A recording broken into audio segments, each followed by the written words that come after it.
What do you do if you have been involved in a self-defense shooting and the attacker is alive but injured?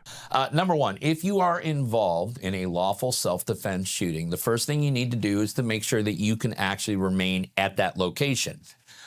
If in fact the location is far too dangerous for whatever reason, you need to be able to extract yourself to a safe location. Number two, I want you to reholster the firearm in the exact condition it was at the time of the last discharge.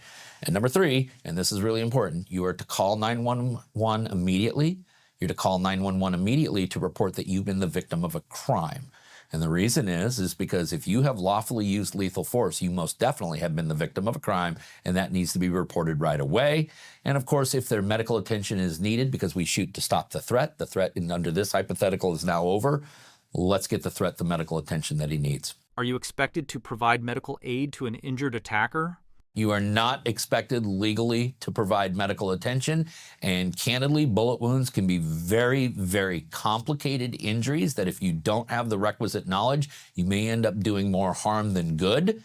Obviously, if you're a registered nurse, an ER physician, something like that, yes, definitely jump in. But for the average person who knows basic first aid, there's probably not a lot you can do to help the individual except maybe stop the bleeding. You actually have a higher probability of finding yourself in lawsuit land if you attempt to give medical aid and are negligent in doing so.